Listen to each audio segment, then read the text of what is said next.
Comment réagiriez-vous si je vous disais que la meilleure façon de vous protéger de la négativité est de ne rien faire?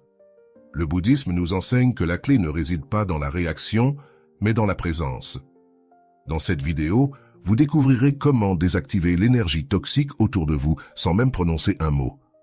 Ne la manquez pas. L'influence de la négativité dans nos vies. Nous avons tous été là. Nous arrivons avec une bonne énergie, impatients de profiter du moment. Et soudainement, une personne avec une attitude négative gâche tout. Cela peut être un collègue qui se plaint constamment, un membre de la famille qui critique sans arrêt, ou même un inconnu qui dégage une mauvaise vibration. Le pire, c'est que, sans vous en rendre compte, vous finissez par absorber cette énergie. Vous êtes de mauvaise humeur, vous vous sentez vidé et parfois, vous réagissez d'une manière que vous ne souhaitiez pas. Pourquoi la négativité des autres nous affecte-t-elle autant? La réponse est simple, parce que nous sommes connectés. Notre esprit est comme une éponge, il absorbe ce qui l'entoure. Si nous sommes entourés de stress, de plaintes et de critiques, il est facile de tomber dans cette même fréquence. Mais voici ce qui est intéressant. Le bouddhisme nous enseigne que nous pouvons changer la façon dont nous nous rapportons à cette énergie, sans fuir ni nous battre. Dans la vie, nous ne pouvons pas éviter toutes les personnes négatives. Nous ne pouvons pas contrôler leurs actions, ce qu'elles disent ou pensent, mais nous pouvons contrôler notre réponse. Plutôt que de nous épuiser à essayer de changer les autres, ou de répondre avec la même négativité, nous pouvons apprendre à la neutraliser sans même dire un mot. Ce savoir n'est pas juste une théorie. C'est quelque chose que les moines et pratiquants du bouddhisme appliquent depuis des siècles. Ils font face à la négativité du monde, mais ne la laissent pas les toucher. Comment y parviennent-ils? Grâce à des principes simples mais puissants que chacun peut appliquer dans sa vie quotidienne. Dans cette vidéo, je vais vous montrer comment transformer la façon dont vous percevez la négativité. Il ne s'agit ni de l'ignorer, ni de prétendre qu'elle n'existe pas. Il s'agit de la comprendre, de la désactiver, et surtout de protéger votre paix intérieure. Accompagnez-moi dans ce parcours.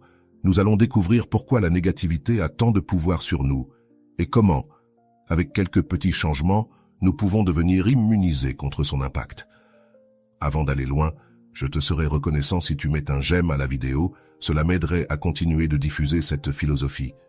Si tu n'es pas encore abonné, je te recommande de t'abonner et d'activer la cloche pour ne manquer aucune vidéo. Comprendre la nature de la souffrance. Perspective bouddhiste. Pour désactiver la négativité des autres sans dire un seul mot, nous devons d'abord comprendre pourquoi elle existe. D'après la perspective bouddhiste, la négativité ne surgit pas de nulle part.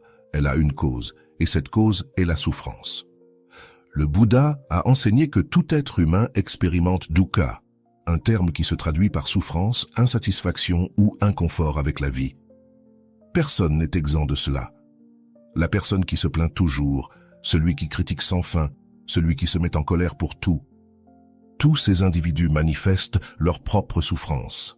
Peut-être ne l'expriment-ils pas de manière saine, mais au fond, ce qu'ils font, c'est projeter leur douleur intérieure à l'extérieur. Réfléchissez un instant. Lorsque vous avez été en colère, anxieux ou frustré, comment était votre attitude envers les autres? Probablement, sans vous en rendre compte, vous avez été moins patient, plus réactif. Peut-être avez-vous même transmis votre malaise aux autres. C'est quelque chose qui nous arrive à tous. La différence réside dans le fait que certaines personnes restent coincées dans cet état et ne savent pas comment en sortir. Le problème, c'est que nous avons tendance à le prendre personnellement. Si quelqu'un nous parle avec une mauvaise attitude ou nous lance un commentaire négatif, nous l'interprétons comme une attaque directe. Mais si nous appliquons la vision bouddhiste, nous pouvons voir au-delà. Cette personne ne lutte pas contre vous, elle lutte contre elle-même. Vous êtes juste le récepteur de sa frustration, mais le véritable problème est en elle. C'est ici qu'un changement puissant se produit. Au lieu de réagir avec colère ou mécontentement, nous pouvons commencer à voir la négativité comme un reflet de la souffrance des autres. Il ne s'agit pas de justifier de mauvaises actions, ni de permettre qu'on nous manque de respect. Il s'agit de comprendre que ce que nous voyons chez les autres est une manifestation de leur monde intérieur. Lorsque nous adoptons cette perspective, la négativité cesse de nous affecter autant. Au lieu de nous sentir attaqués, nous ressentons de la compassion. Au lieu de répondre avec plus de négativité, nous choisissons de rester calmes. Et dans ce calme, nous créons un bouclier invisible qui empêche l'énergie négative de nous atteindre. C'est la première étape pour désactiver la négativité sans dire un mot. Changer notre perception. Si nous cessons de la voir comme une attaque et commençons à en comprendre l'origine, nous cessons d'en être victimes. La patience comme bouclier, cultiver la sérénité intérieure. Une fois que nous avons compris que la négativité des autres n'est pas une attaque personnelle, mais une manifestation de leur souffrance, l'étape suivante est d'apprendre à nous protéger sans réagir. C'est là qu'intervient l'une des qualités les plus puissantes enseignées par le bouddhisme. La patience. La patience n'est pas simplement attendre sans se déranger. Dans le bouddhisme, la patience est une force active, un bouclier qui nous permet de maintenir notre paix intérieure, même lorsque nous sommes entourés de négativité. Cela ne signifie pas supporter passivement ce que les autres nous font, mais répondre avec sagesse plutôt qu'avec impulsivité. Pensez à cela. Lorsque quelqu'un nous traite avec une mauvaise attitude, notre première réaction est généralement de répondre avec la même énergie. Si quelqu'un nous parle de manière agressive, nous ressentons l'envie de nous défendre. Si quelqu'un nous critique, nous voulons contre-attaquer. Mais en faisant cela, nous entrons dans son jeu. Nous nous laissons entraîner par la même énergie négative que nous cherchons à éviter. C'est ici que la patience nous offre une autre option. Au lieu de réagir automatiquement, nous pouvons faire une pause. Nous n'avons pas besoin de prouver que nous avons raison, ni de gagner une discussion. Nous avons juste besoin d'observer, de respirer et de rester ferme dans notre calme.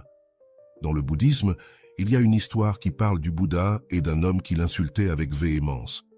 Tandis que l'homme lui criait et l'offensait, le Bouddha restait simplement calme sans répondre. Lorsqu'on lui demanda pourquoi il ne se défendait pas, il répondit « Si quelqu'un t'offre un cadeau et que tu ne l'acceptes pas, à qui appartient toujours le cadeau ?» Le message est clair. La négativité ne nous affecte que si nous l'acceptons. Cela ne signifie pas que nous devons permettre des abus ou des manques de respect. Si quelqu'un franchit une limite, nous pouvons nous éloigner et établir des limites de manière assertive. Mais la clé est de ne pas s'engager émotionnellement.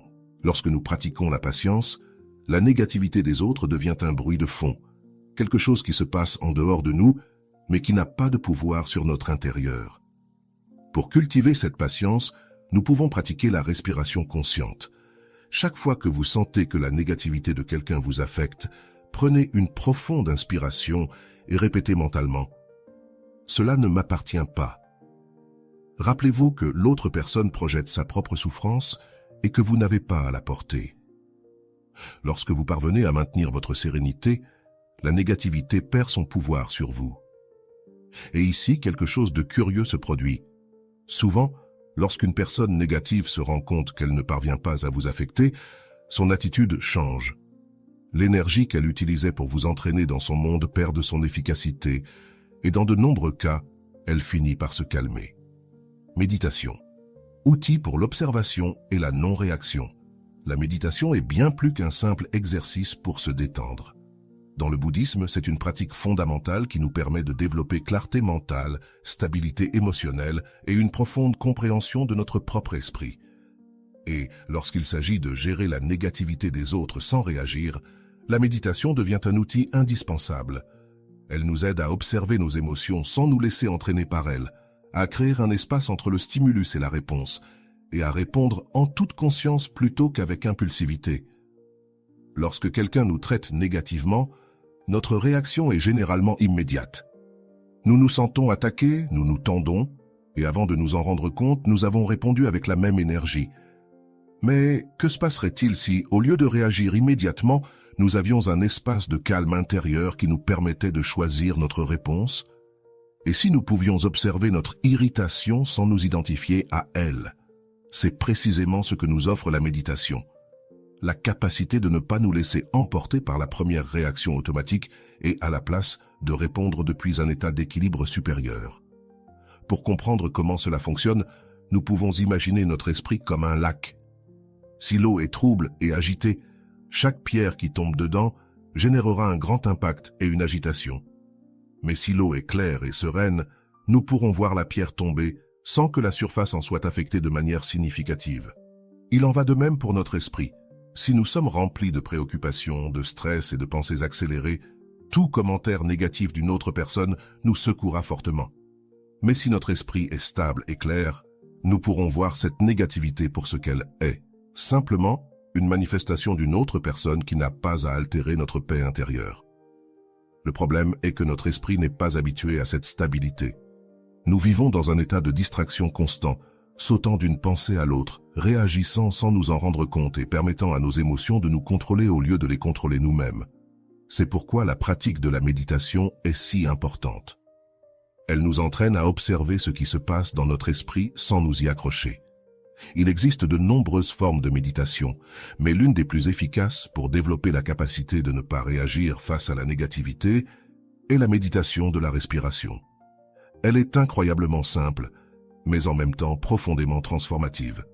Elle consiste à s'asseoir dans un endroit calme, fermer les yeux et concentrer toute notre attention sur la respiration. Il ne faut pas essayer de la changer ni de la contrôler, il suffit de l'observer. Au début, l'esprit se distraira constamment, il sera envahi de pensées, se rappellera des tâches à accomplir, revivra des conversations passées. Mais chaque fois que cela se produit, il suffit de revenir à la respiration.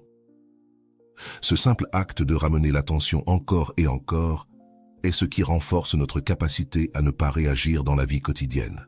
Lorsque nous pratiquons cette méditation régulièrement, quelque chose d'intéressant commence à se produire dans notre vie de tous les jours. Si quelqu'un nous dit quelque chose de négatif ou tente de nous provoquer, au lieu de réagir immédiatement, nous remarquons ce qui se passe en nous. Nous nous rendons compte que nous ressentons l'envie de répondre avec colère. Mais au lieu de nous laisser emporter, nous pouvons simplement l'observer.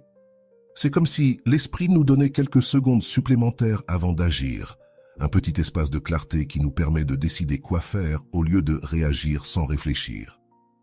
Les bouddhistes entraînent cette capacité pendant des années, mais même quelques minutes de pratique quotidienne peuvent faire une grande différence.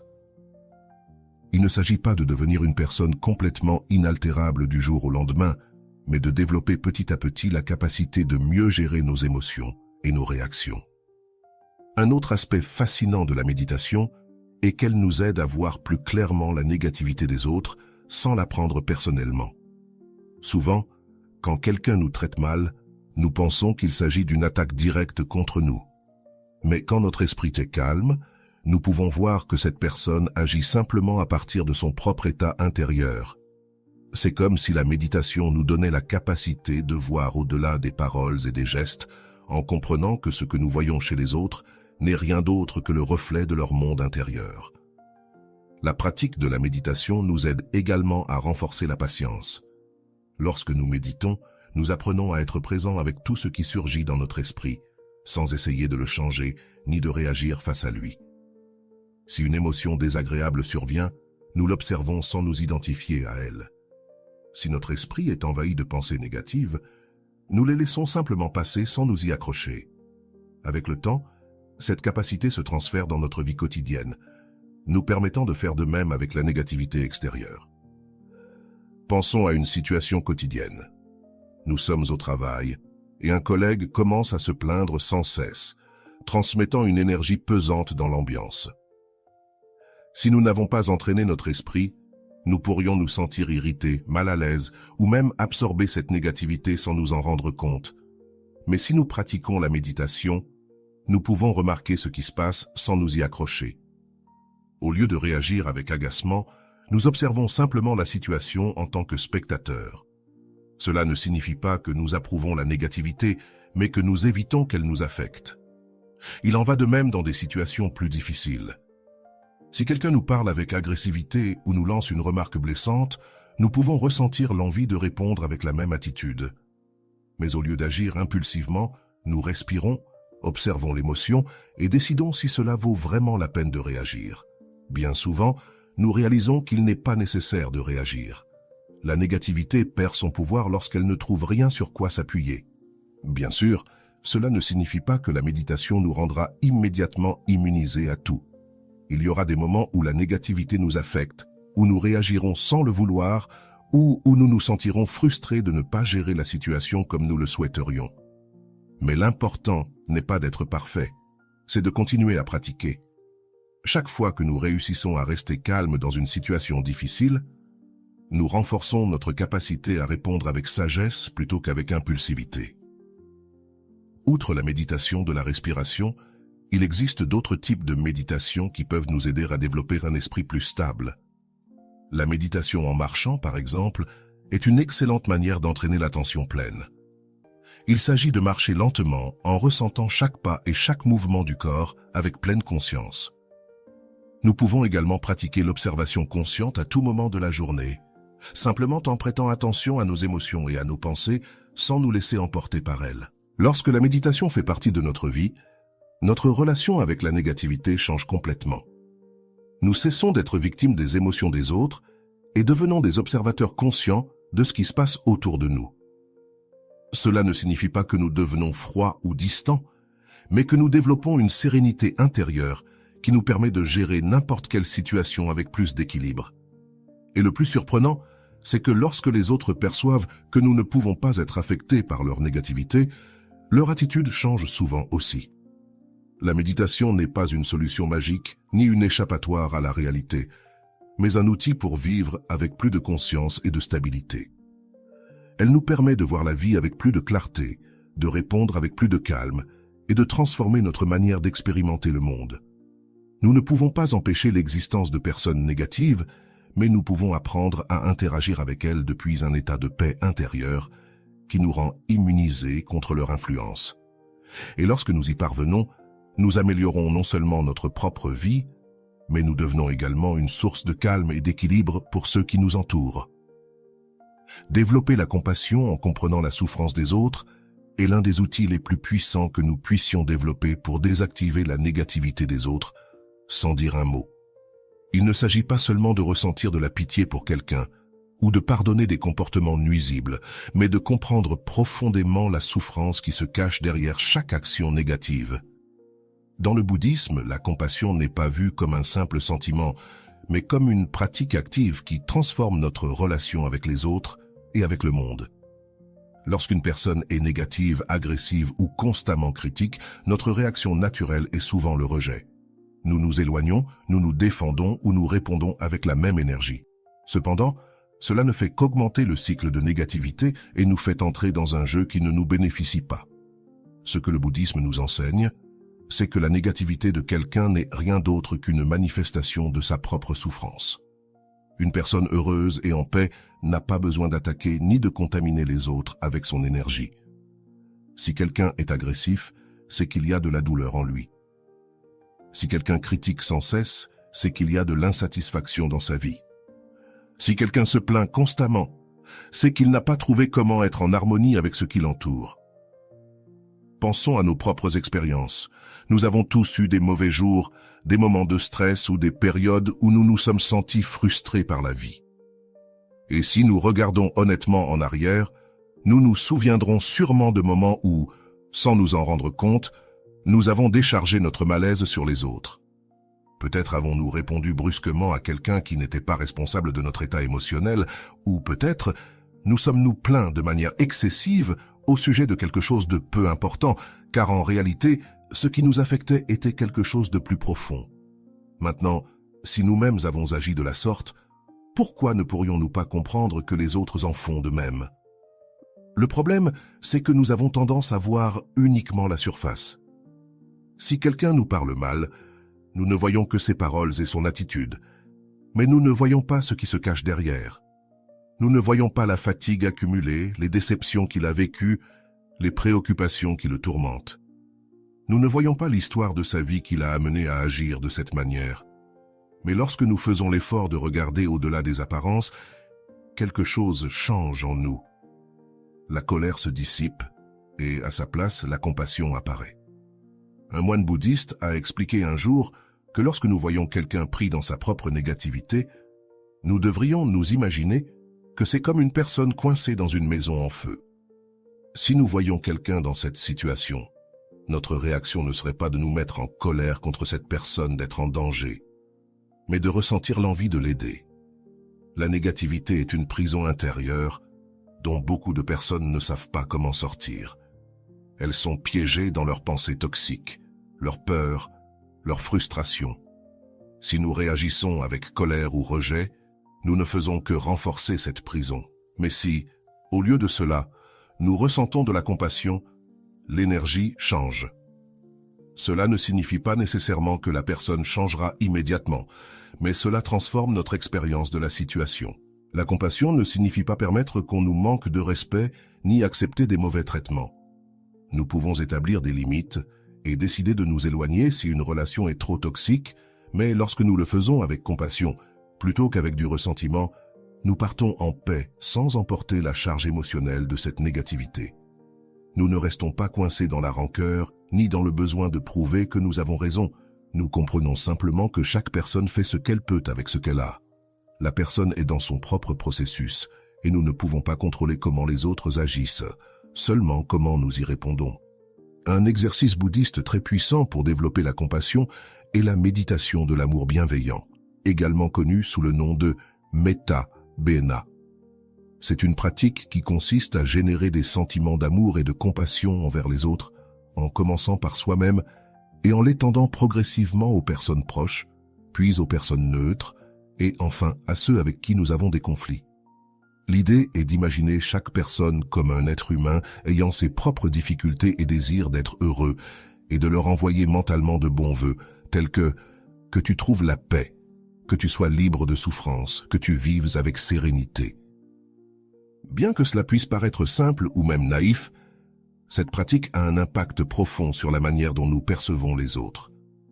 Elle nous aide à voir au-delà des apparences et à nous rappeler qu'au fond, nous cherchons tous à trouver notre chemin dans la vie. Lorsque nous cultivons la compassion de cette manière, nous commençons à remarquer que la négativité des autres nous affecte moins. Ce qui nous irritait ou nous blessait auparavant, nous le voyons maintenant avec plus de compréhension. Cela ne signifie pas que nous devenons insensibles ou que nous permettons qu'on nous maltraite, mais que nous apprenons à ne pas réagir depuis l'ego, mais depuis la sagesse. Parfois, la simple présence de quelqu'un qui ne répond pas avec agressivité peut désactiver la négativité d'une conversation. C'est comme une flamme qui, ne recevant pas d'oxygène, s'éteint d'elle-même. Il est aussi important de se rappeler que la compassion ne s'applique pas seulement aux autres, mais aussi à nous-mêmes.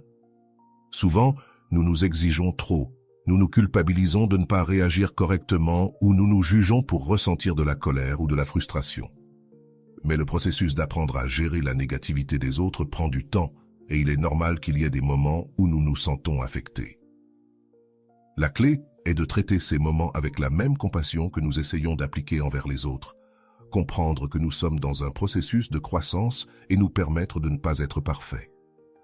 En pratiquant constamment la compassion, nous transformons non seulement notre relation avec les autres, mais aussi la manière dont nous vivons le monde. Nous cessons de voir la négativité comme un obstacle et commençons à la voir comme une opportunité pour pratiquer la patience et la compréhension. Et le plus intéressant, c'est que lorsque nous changeons notre manière d'interagir avec les autres, souvent ils changent aussi sans qu'il soit nécessaire de dire un mot. L'énergie que nous transmettons a un impact, et lorsque nous cultivons une présence basée sur la compassion, notre environnement commence à refléter cette même énergie en retour. Le bouddhisme nous enseigne que la véritable force ne réside pas dans l'imposition aux autres, mais dans la capacité à rester ferme dans notre paix intérieure, peu importe ce qui se passe à l'extérieur. Et la compassion est l'une des manières les plus puissantes d'y parvenir. Elle ne nous libère pas seulement de l'impact de la négativité, mais nous permet également de contribuer à un environnement plus harmonieux autour de nous. Plutôt que de nous laisser emporter par le chaos, nous devenons un point de stabilité, une présence qui rayonne de sérénité sans besoin de mots. Si chaque fois que nous faisons face à une personne négative, nous nous rappelons que ce que nous voyons n'est que la surface d'une souffrance plus profonde, peu à peu, nous développerons la capacité de répondre avec plus de calme et moins de réactivité. Il ne s'agit pas de changer les autres, mais de changer notre façon de nous relier à eux. Et lorsque nous le faisons, la négativité perd son pouvoir sur nous. Pratique quotidienne pour maintenir la paix intérieure. La théorie sonne bien, mais comment appliquer tout cela dans la vie quotidienne? Il ne suffit pas de comprendre que la négativité vient de la souffrance des autres, que la patience et la compassion peuvent nous aider à ne pas réagir. Nous devons incorporer des habitudes qui nous permettent de maintenir ce calme, peu importe ce qui se passe autour de nous. L'une des premières choses que nous pouvons faire est de commencer la journée avec intention. Souvent, nous nous levons de manière automatique, nous vérifions le téléphone, nous nous remplissons d'informations inutiles et nous sortons dans le monde sans nous préparer mentalement. Mais si, au lieu de cela, nous prenons quelques minutes pour centrer notre esprit, notre attitude envers ce qui se passe durant la journée change complètement. Cela peut être quelques minutes de méditation, une respiration consciente ou même une pensée positive comme « Aujourd'hui, je choisis de maintenir ma paix, peu importe ce qui arrive ». Une autre habitude clé est l'observation consciente. Pendant la journée, nous pouvons prêter attention à la manière dont nous nous sentons à chaque interaction. Si nous remarquons que la négativité de quelqu'un commence à nous affecter, au lieu de nous laisser emporter, nous pouvons faire une pause et nous rappeler ce que nous avons appris. Cette personne ne se bat pas contre nous, elle exprime sa propre souffrance. À ce moment-là, nous pouvons choisir de ne pas réagir et, à la place, répondre calmement ou simplement ne pas nous impliquer. Nous pouvons aussi pratiquer la compassion active. Si nous rencontrons quelqu'un qui est clairement pris dans sa propre négativité, au lieu de nous éloigner avec mépris ou agacement, nous pouvons faire l'exercice de lui souhaiter la paix mentalement. Il ne s'agit pas de justifier son attitude ou d'accepter des abus, mais de ne pas permettre que son énergie négative nous contamine. Et ce qui est curieux, c'est que, lorsque nous changeons notre perception, souvent l'environnement autour de nous change aussi. La gratitude est un autre outil puissant. Lorsque nous passons trop de temps à nous concentrer sur le négatif chez les autres, nous cessons de voir ce qu'il y a de positif dans nos propres vies. Prendre un moment à la fin de la journée pour rappeler 3 choses pour lesquelles nous sommes reconnaissants nous aide à maintenir un esprit équilibré et à ne pas être trop affecté par la négativité extérieure. Enfin, l'environnement joue aussi un rôle important. Nous ne pouvons pas toujours éviter les personnes négatives, mais nous pouvons décider avec qui nous passons plus de temps. Si nous cultivons des relations avec des personnes qui nous inspirent, qui nous transmettent de la paix et qui nous aident à grandir, notre énergie se renforce et lorsque notre énergie est forte, la négativité des autres perd son pouvoir sur nous. Tout cela n'est pas quelque chose que l'on atteint en un jour. C'est une pratique constante, un entraînement mental qui nous permet de vivre avec plus de sérénité. Il ne s'agit pas d'éliminer les personnes négatives de notre vie, mais d'apprendre à interagir avec elles sans perdre notre paix. Dans le prochain chapitre, nous explorerons comment transformer nos relations et passer du conflit à l'harmonie en appliquant ces principes dans nos interactions quotidiennes. Transformer les relations, du conflit à l'harmonie. Les relations humaines sont remplies de contrastes. Parfois, nous sommes en harmonie avec ceux qui nous entourent, mais à d'autres moments, nous entrons en collision avec leur négativité, leurs plaintes ou leur mauvaise humeur. Il est facile de penser que le problème vient d'eux et qu'il vaudrait mieux s'éloigner, mais le bouddhisme nous propose une autre perspective. Au lieu d'essayer de changer les autres, nous pouvons changer la manière dont nous nous relions à eux. L'une des erreurs les plus courantes que nous faisons est de réagir de manière automatique. Si quelqu'un nous parle avec colère, nous répondons avec colère. Si quelqu'un nous critique, nous nous défendons ou contre-attaquons. Cela crée un cercle vicieux dans lequel les 2 parties se nourrissent de la même énergie négative. Mais si nous appliquons ce que nous avons appris, nous pouvons briser ce cycle. Lorsqu'une personne négative se rend compte qu'elle ne parvient pas à nous entraîner dans son état émotionnel, son attitude commence à perdre de la force. La clé réside dans le changement de notre présence dans la relation.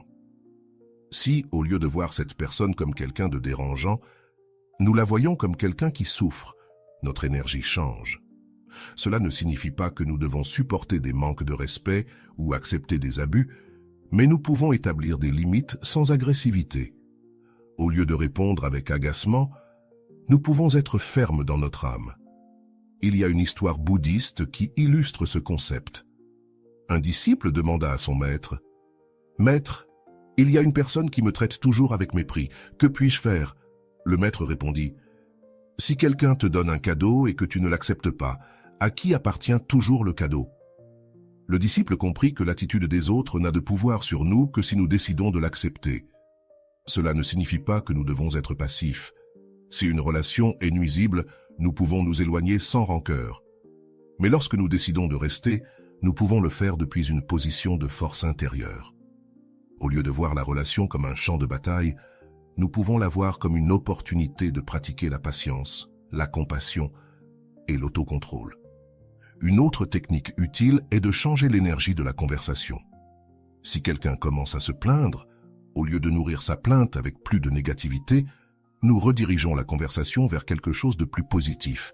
Cela ne fonctionnera pas toujours, mais dans de nombreux cas, les gens reflètent l'énergie qu'ils reçoivent. Si nous maintenons une attitude calme et positive, il est possible que l'autre personne se sente moins encline à être négative. Les relations ne changent pas du jour au lendemain, mais si nous changeons, la dynamique commence aussi à se transformer. Nous ne verrons pas toujours des résultats immédiats, mais avec le temps, nous remarquons que la négativité des autres nous affecte moins et que, même, certaines personnes commencent à adopter une attitude plus sereine autour de nous. Dans le prochain chapitre, nous verrons comment intégrer tous ces enseignements pour vivre en équilibre dans un monde qui, par nature, sera toujours imparfait. Vivre en équilibre dans un monde imparfait. La négativité fait partie de la vie. Peu importe combien nous travaillons sur notre développement personnel, il y aura toujours des moments où nous rencontrerons des personnes difficiles, des situations frustrantes et des défis émotionnels. Mais ce que nous pouvons changer, c'est la manière dont nous répondons à tout cela. Au fil de ce chemin, nous avons appris que la négativité des autres n'est pas une attaque personnelle, mais une expression de leur propre souffrance. Nous avons découvert que la patience et la compassion sont des outils puissants pour ne pas réagir automatiquement, et que la méditation nous aide à observer nos émotions sans nous laisser emporter par elles. Nous avons aussi vu comment de petites habitudes quotidiennes peuvent nous aider à maintenir la paix intérieure, et comment nous pouvons transformer nos relations en appliquant ces principes dans nos interactions. Le monde ne va pas changer pour rendre notre vie plus facile, mais nous pouvons apprendre à nous adapter à lui, plutôt que de lutter contre ce que nous ne pouvons pas contrôler.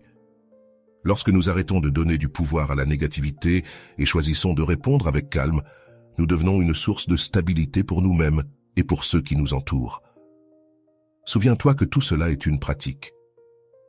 Cela ne sera pas toujours facile, et il y aura des moments où tu sentiras que la négativité te touche plus que tu ne le souhaiterais.